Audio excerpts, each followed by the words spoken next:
श्रीमद् करुणा सागर महाराज की कैवल धाम की जय। श्री अविचल जी महाराज की।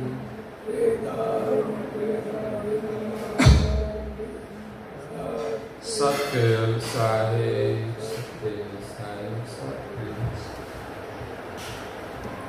हजरत सागर ग्रंथ संत भक्त शिरोमणि अधिकारी को सकृत सिद्धांत स्कंद 8 और चौपाई नंबर है 25।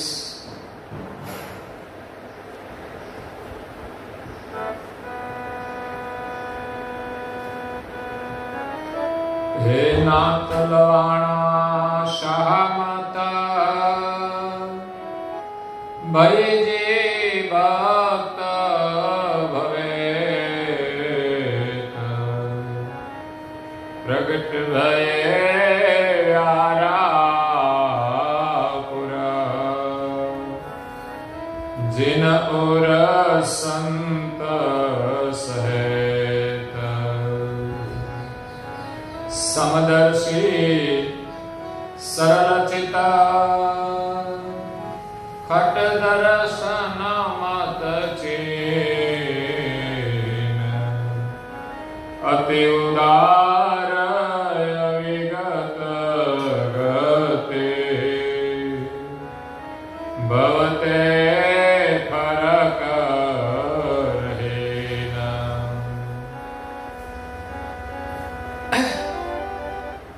प्राय भक्तजनों, ज्ञान संप्रदाय के आद्य स्थापक अनंत ब्रह्मांडाधीश केवल कर्ता के परम विशेष अंश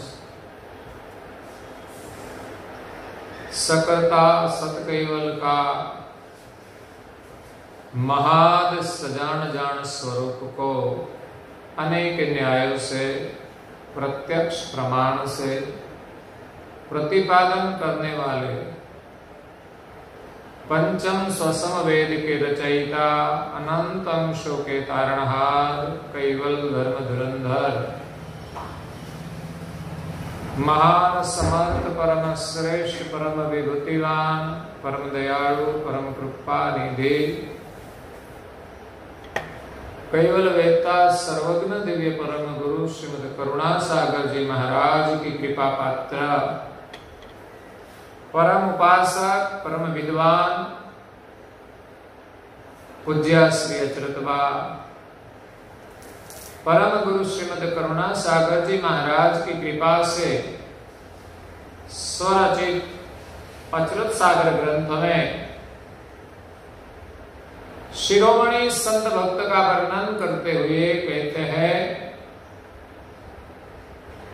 कि नाथ लवाण शाह मत भय जी भक्त भवे प्रगट भये व्यारा पुरा जिन और संत सहेत।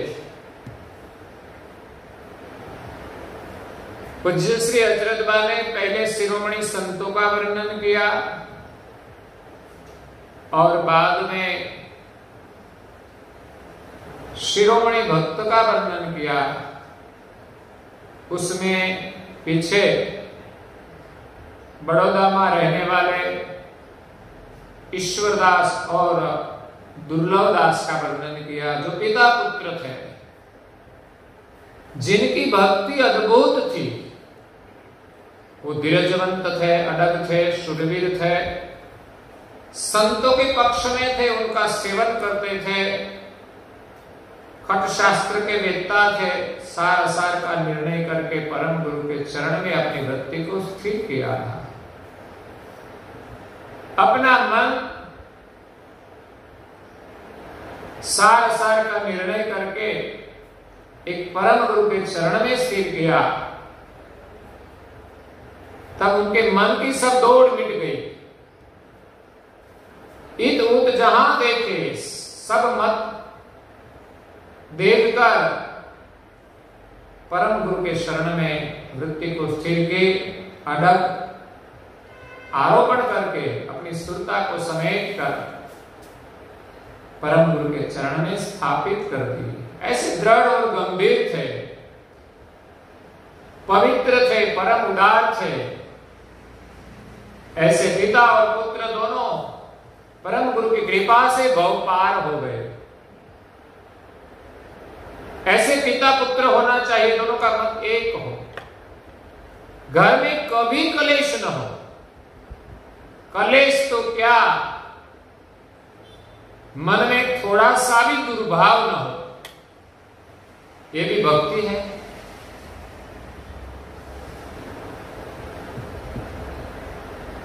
और आगे पूज्य श्री अचरतबा व्यारापुर में रहने वाले, व्यारा गांव में रहने वाले, ऐसे तो परम गुरु की भक्ता व्यारा में है, लेकिन दो व्यारा गांव है। एक वाघोड़िया के नजदीक व्यारा है और दूसरा बारडोली सूरत डिस्ट्रिक्ट के नजदीक व्यारा है। कौन सा व्यारा गांव है पता नहीं, लेकिन यहां व्यारा गांव का शाह परिवार लवाना गिनाती, जो जलाराम की गिनाती है, जो परम भक्त जलाराम हो गए, जहां बड़ा अन्न क्षेत्र चलता है, इस भक्त को संत मिले और उनके पास मांग की।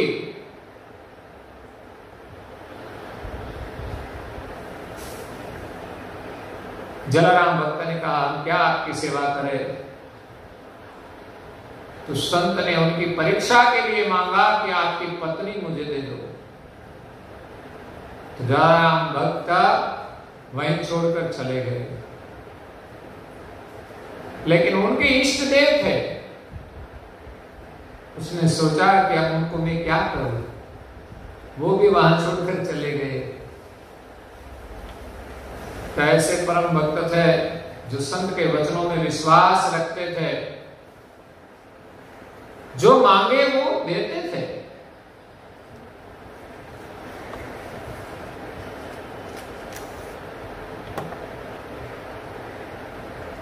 लेकिन कई भक्त है छोटे छोटे काम में भी नापास हो जाते हैं, विश्वास नहीं आते कि काम छोटा हो या बड़ा, लेकिन संत की आज्ञा का जो कार्य है वो एक बड़ी सेवा होती है, उनका फल भी बड़ा होता है। हम कोई सेवा का कार्य अपने आप करें तो इसमें शायद हमें अहंकार का खतरा रहता है। किसी ने किया और हमने किसी ने कहा और हमने किया, इसमें ज्यादा अहंकार नहीं रहेगा, क्योंकि वो हमने नहीं किया, लेकिन उसने कहा तो हमने किया, लेकिन काम बड़ा होता है। हम अपनी इच्छा से करें वो बात अलग है, और कोई कहे और हम करें वो बात अलग है। मैं कहूं और आप करें ये बात अलग है, और जयंती भाई कहे और आप करें वो बात अलग है कि नहीं? वो मुझे कहे, मैं थोड़ा करने वाला हूं, मैं तो अपने आप करने वाला हूं, या तो मैं कहूं तो करने वाला हूं। ऐसा नहीं होना चाहिए। काम क्या है? सेवा का है, अच्छा है, तो कोई भी कहे, हमें किसी के प्रति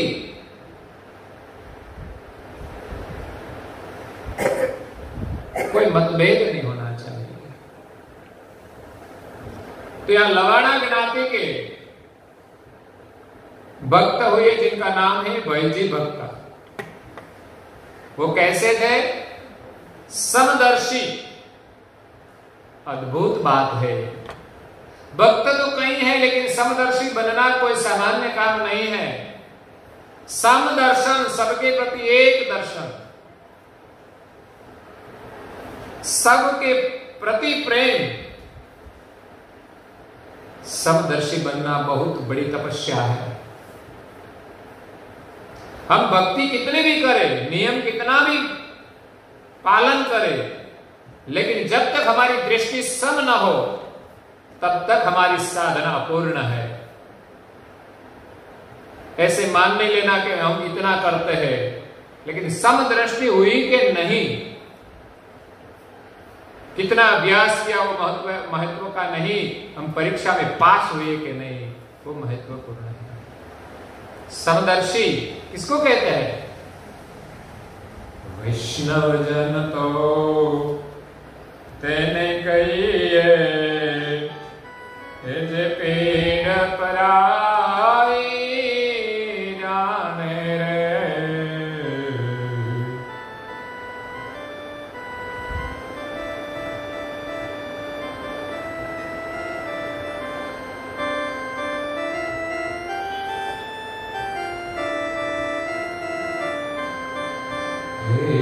समदृष्टि ने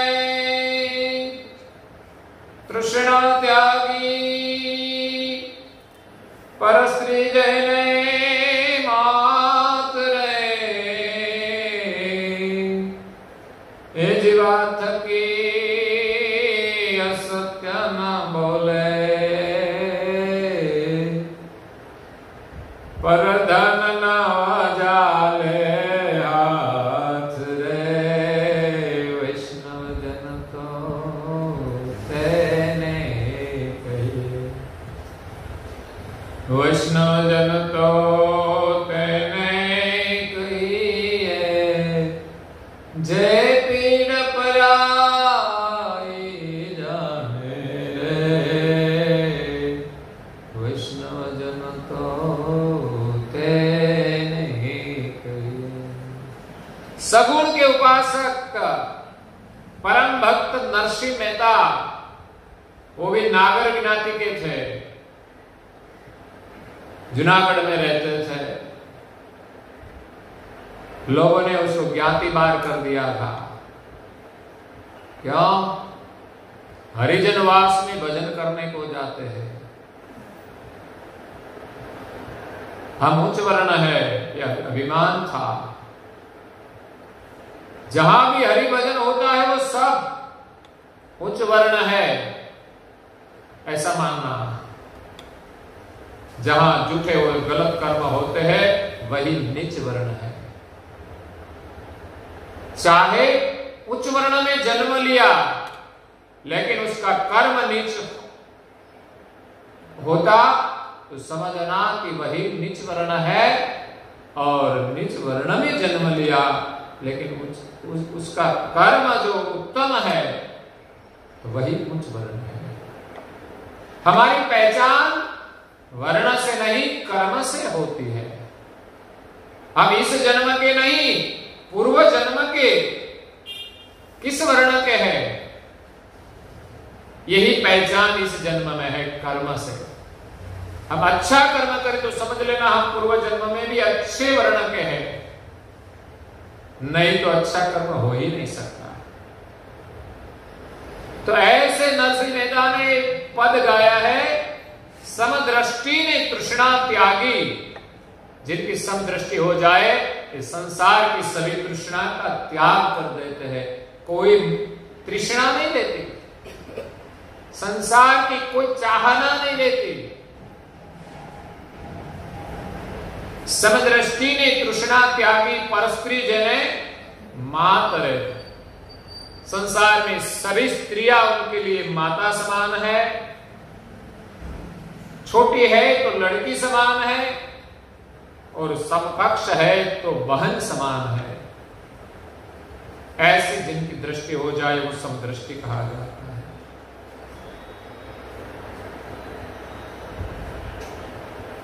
स्त्री और पुरुष का संबंध विजाति है। विजाति शरीर में जब मलिन भावना न हो तो समझना कि उनकी दृष्टि सम हो गई है।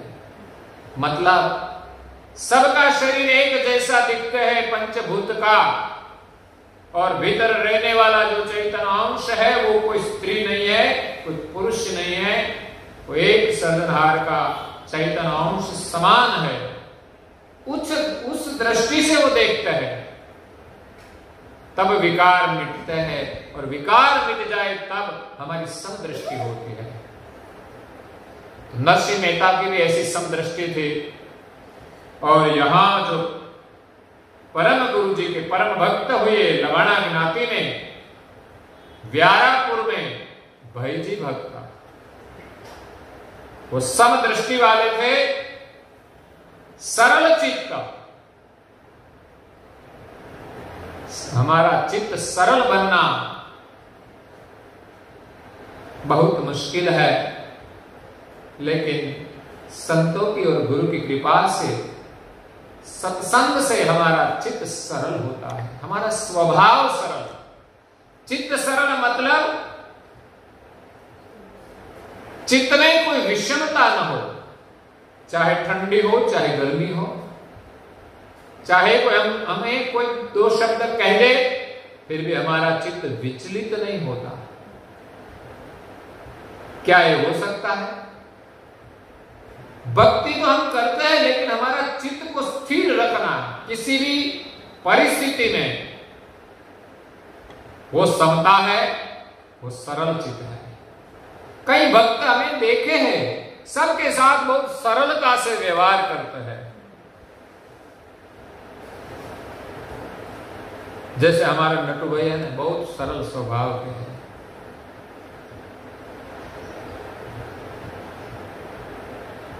बहुत सरल सबके प्रति। वो जहां नौकरी करते थे, वो गांव किसका है अंत में है? मंजीपुरा में। अब वहां नवीन भाई का लड़का नौकरी करता है। वो मुझे कहता था कि मैं जहां मंजीपुरा में नौकरी करता हूँ, वहां नटू भाई नौकरी करते थे। गांव वालों कहते थे कि जेठोली गांव का हमारे पर बहुत ऋण है, इसलिए हमारे यहाँ जेठोली गांव के कोई न कोई शिक्षक आते रहते हैं। पहले शिक्षक था नटू भाई, वो बहुत बहुत अच्छे थे, सबके प्रति बहुत सरल स्वभाव से रहते थे। उनका स्वभाव का प्रभाव लोगों पर पड़ता है, और स्कूल का कुछ भी काम करते ही रहते थे जो जवाबदारी में नहीं होता। फिर भी ये मेरी स्कूल है, मेरा घर है, मेरे विद्यार्थी है, एक बड़ी भावना होती है। घर का काम तो सब करते हैं, लेकिन जहां हम काम करते हैं उसके प्रति भी हमारा पन का भाव रखकर हम काम करें, और सबके प्रति प्रेम, सरल स्वभाव, नमन कुटिलाई, मन में कुटिलता न हो, ऐसा स्वभाव। यथा लाभ संतोष सदाई, जो लाभ मिले इसमें संतोष। यहां कहा ने समदृष्टि और तृष्णा त्यागी, सब तृष्णा का जो त्याग करते हैं वही जो मिले इसमें संतोष रख सकते हैं।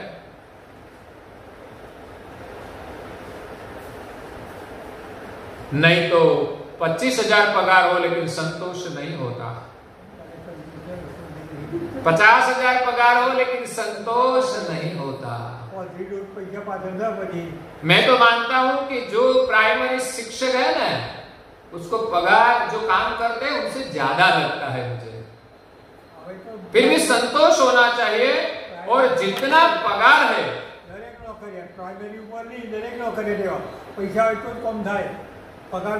जितना पगार है उतना काम करना चाहिए। ऐसा समझना चाहिए कि मेरा तनख्वाह कितनी है तो उतना काम मैं करता हूं, निष्ठा से काम करना चाहिए। शिक्षण का काम तो सामान्य होता है, अगर इससे संतोष न हो तो हम संस्कार का काम करें, कुछ सेवा का काम करें, तो भी हम जो तनख्वाह लेते हैं वो पर्याप्त।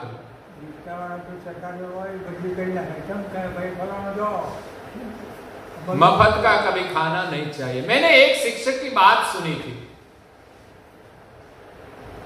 एक शिक्षक ने बीच में कुछ रजाएं ली, छुट्टी ली, तो छुट्टी की उसने तनख्वाह नहीं ली कि मैंने इतने दिन नहीं भरे तो इसकी तनख्वाह मैं नहीं लूंगा, चाहे सेवा में खर्च हो जाए, तो ये एक बड़ा विचार है कि मुझे मफत का नहीं लेना चाहिए।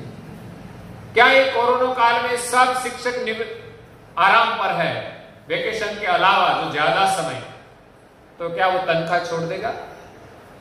अरे शायद सरकार ने कहा होता कि आप छुट्टी पर है तो 1 महीने की तनख्वाह नहीं दिया जाएगा, तो क्या होगा?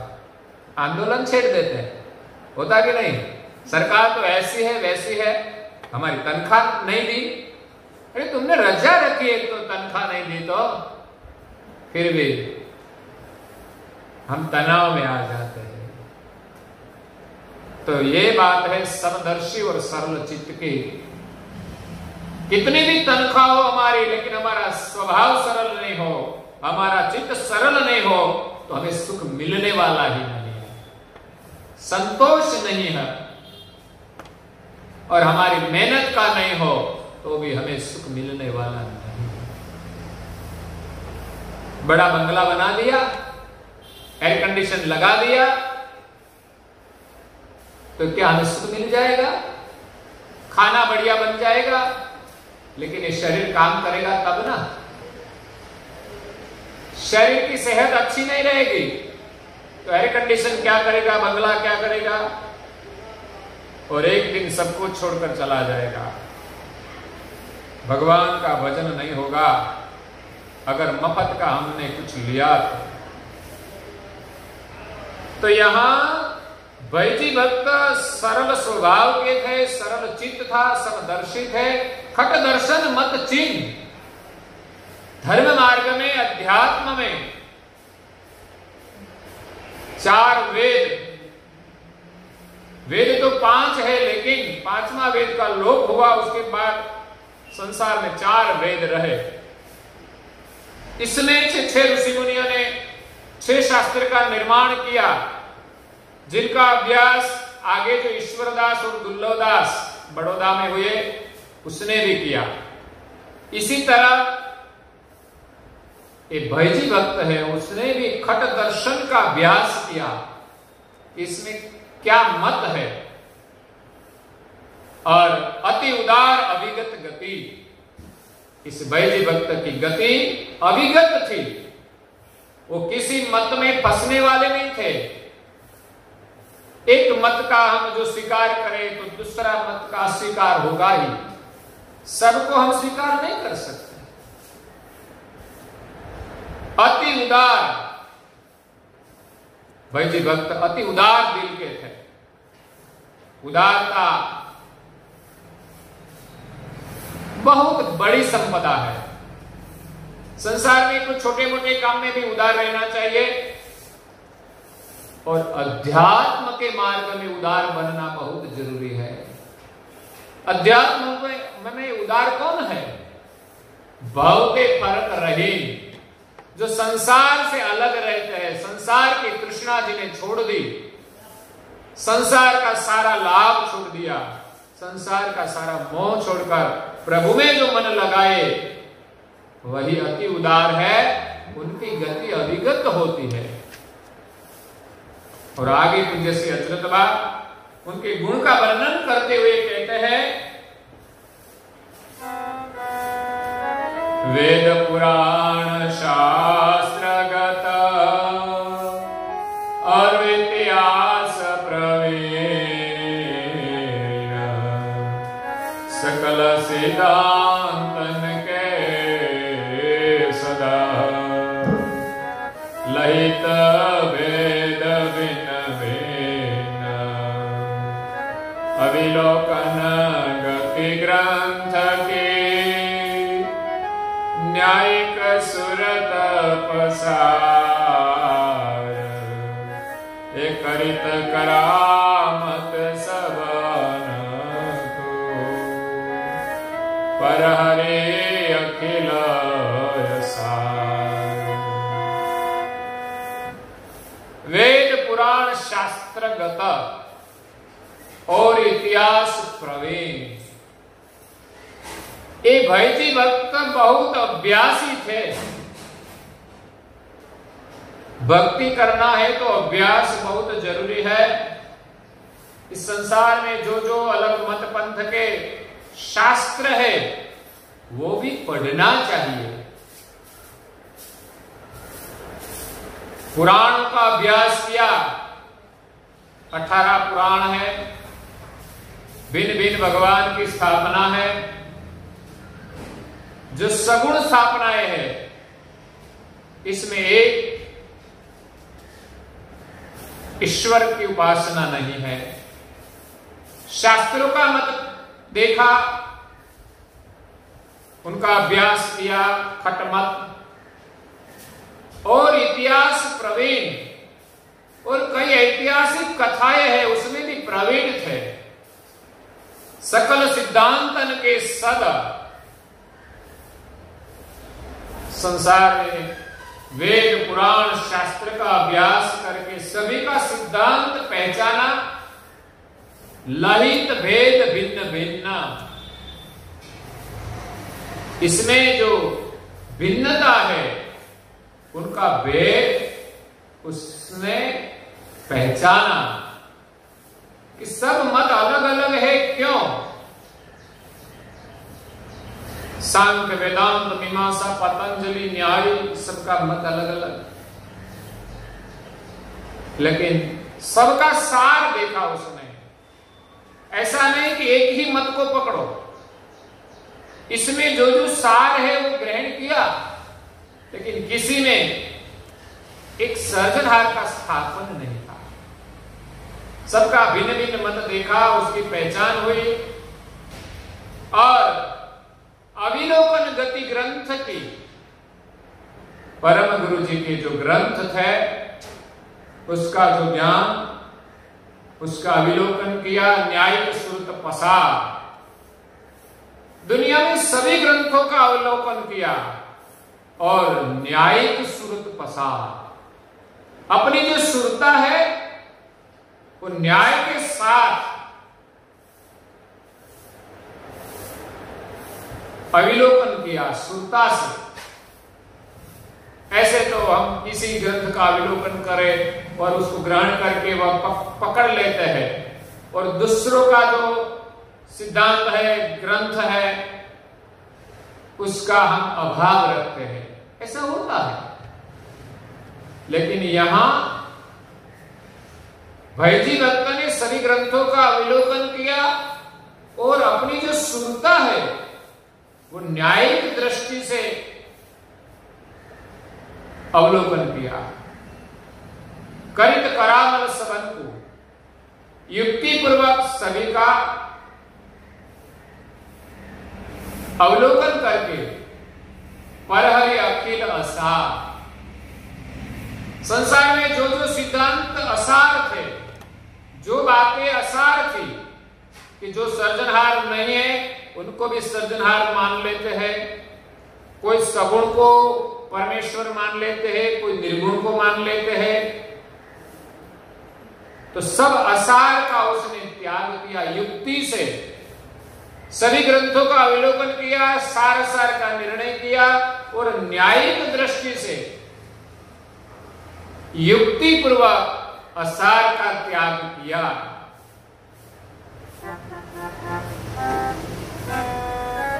तब ते उबरे अतिमते छकी न को सिद्धांत, बहुरु लगे जुग है रना, पुन बतावहि तंत, तंत सोहि कुल कारण, सर्जनहार समेत, सोपति परम मिलावन, कित पावहु निज वेत। तब ते उबरी अतिमति, ज्ञान से हम संसार का अवलोकन करते हैं, तब हमारी मति जो है, जो दृष्टि है, जो समझ है, जो बचती है शेष, असार का त्याग करके जो मति रहती है वो सदमति है, अतिमति जो शुद्ध मति है। छकी न कोहु सिद्धांत, संसार में कई मत पंथ थे, कई पर्चा चमत्कार भी देखे, लेकिन कहीं से उनकी बुद्धि छकित हुई नहीं, प्रभावित नहीं हुई। आजकल लोग छोटी छोटी बातों में प्रभावित हो जाते हैं, कभी कभी अंधश्रद्धा और वहम में फंस भी जाते हैं। कई तांत्रिक विद्या वाले होते हैं, लोगों घर में दुखी है तो उनके पास जाते हैं और वो अपने फंसा लेते हैं पैसों से। कभी बहनों को चारित्र से भी दूषित करते हैं। यहां वैजी भक्त ने कई धर्म ग्रंथों का अभ्यास किया और न्यायिक दृष्टि से उसने देखा और असार का त्याग करके जो मति उभरी वो किसी असार सिद्धांत में छकित न हुई, बहुरु लगी जुग हैरान, और जो दृष्टि बची ज्ञान से, इस दृष्टि से वो जगत को देखने लगे। कौन बता वही तंत्र, मुझे इस सारी सृष्टि जो है तंत्र तत्वों की, उनका जहां अंत है, मतलब उनका जो कारण है, वो मुझे कौन बताए। संसार में बहुत सी बातें हुई धर्म ग्रंथों में, लेकिन इसमें तंत्र का अंत, उनका जो कारण है, वो किसी ने नहीं बताया। सब अपने अपने मत से, अपनी बुद्धि से सीमित बातें करते हैं, लेकिन अनंत की बात कोई नहीं करते। तंत्र सोही कुल कारण, तंत्र क्या है? सारे सृष्टि का जो कारण है वो तंत्र है। सर्जनहार सदैव, सारी सृष्टि का जो सृजन किया है तत्वों का, उनका जो अंत है, और सर्जनहार सहित ये तत्वों की पहचान क्या है कि उसका कारण कौन है। लोग तो बिलक बिलक कारण बताते हैं, ब्रह्मा विष्णु महादेव की भी कथाएं आती है, हंसने जैसी लगती है। इसमें भी एक निर्णय नहीं है कि इस जगत का कारण कौन है। कोई कहते हैं ब्रह्मा सर्जन करते हैं तो वो कारण है, कोई कहते हैं विष्णु पालन पोषण करते हैं तो वो कारण है, कोई कहते हैं शिव जी संहार करते हैं वो कारण है। लेकिन सच्चा न्याय किसी ने नहीं बताया। तंत्र सोही कुल कारण सर्जनहार सबे, सोपति परम मेलावन, जगत का जो कारण है, जो सर्जनहार है, इस पति के साथ हमारा मिलन कराए। कित पाहु निज वेद, ऐसा निज का वेदता मुझे कहां मिले। दुनिया के ग्रंथों का अभ्यास करके वही निर्णय किया कि तंत्र का जो अंत है, जगत का जो कारण है, जो सर्जनहार है, उनके साथ हमारा मिलाप कराए। ऐसा वेदता हमें कहां मिलेगा। उनकी वो खोज करते थे, ऐसे परम भक्त थे। आगे थोड़ा वर्णन है, लंबा चलेगा। मुझे तो पता था कि आज के दिन में उसका वर्णन हो जाएगा, लेकिन नहीं हुआ, कल पूरा हो जाएगा। बहुत बड़ा अद्भुत वर्णन है। लगता है मुझे तो कि वो भक्त के रूप में संत का जीवन जीते थे, संत जैसा जीवन जीते थे। तो उसका वर्णन पूज्य श्री अचरत बा आगे करते हैं, वो हम कल सुनेंगे। और आज के प्रवचन को यहाँ विराम देते हैं। श्रीमद् करुणा सागर जी महाराज की कैवल धाम, श्री अविचल दास जी महाराज